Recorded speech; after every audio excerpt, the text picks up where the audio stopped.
এই 10 মাসের মধ্যে বাংলাদেশের প্রথম শহীদ হয়েছে কাউসার হোসেন খান, বাংলাদেশের গার্মেন্টস শ্রমিক। বেতন না দিয়ে তারা দেশ থেকে পালিয়ে যেতে পারছে, অথচ সরকার টিএনজেড শ্রমিকদের পাওনাদি এখন পর্যন্ত বুঝিয়ে দিচ্ছে।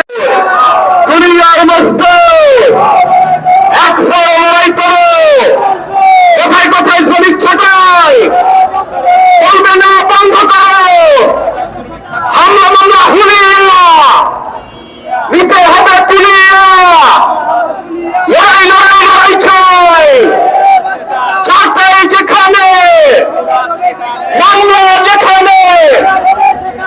প্রিয় সংগ্রামী ছাত্র বন্ধুগণ, বাংলাদেশ গার্মেন্টস শ্রমিক সংঘের আজকের এই সমাবেশের সংগ্রামী সভানেতৃত্ব আমাদের আজকের এই সমাবেশে উপস্থিত আছেন বাংলাদেশের ফ্যাসিবাদ বিরোধী আন্দোলনের অন্যতম পুরোধা নেতৃত্ব এবং বাংলাদেশের গণতান্ত্রিক ব্যবস্থা প্রতিষ্ঠায় নতুন রাজনৈতিক বন্দোবস্ত প্রতিষ্ঠার অন্যতম সংগ্রামী নেতৃত্ব, গণসংহতি আন্দোলনের কেন্দ্রীয় প্রধান সমন্বয়কারী জনায়েত সাকি আমাদের আজকের এই সমাবেশে আরো উপস্থিত আছেন।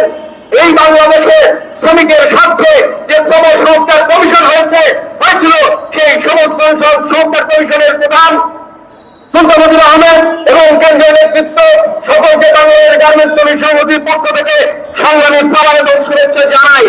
প্রিয় সংগ্রামী ছাত্র বন্ধুগণ এবং প্রিয় দেশবাসী, আমরা সকলেই জানি আমরা কি অবস্থায় আছি, আমরা কেমন আছি, আমরা কি ভালো আছি।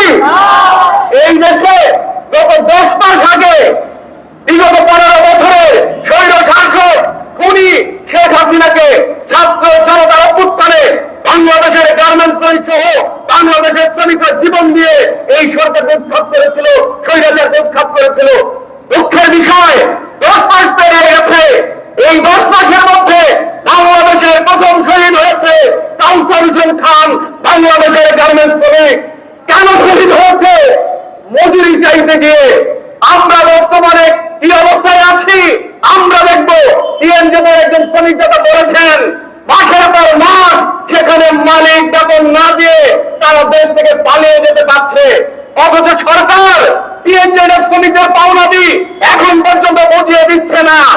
আমরা গত এপ্রিলে ঈদের আগে আমরা দেখেছিলাম সেখানে 25শে এপ্রিল সেখানে এই সচিবালয় অভিমুখে আমার টিএনজেডের শ্রমিকরা যখন যাত্রা শুরু করেছিল, পুলিশ কিভাবে নির্দয় হবে হাসিনা সরকারের মতোই লাঠিপেটা করে অসংখ্য শ্রমিক নেতৃত্ব ভাই বোনদের আহত করে পিটিয়ে শুয়ে দিয়েছিল, হাসপাতালে পাঠিয়ে দিয়েছিল। আমরা এই সরকারকে নিন্দা জানাই। বাংলাদেশে ছাত্রদের বিশেষ করে বৈষম্য বিরোধীর নামে কিছু ছাত্রদের তারা যমুনায় চলে যান, আর আমার শ্রমিক যখন রাস্তায় নামে তখন সে পুলিশ সে পুরনো কায়দায় লাঠিচার্জ করে, গুলি চলে। এই বৈষম্য আমরা মানি না।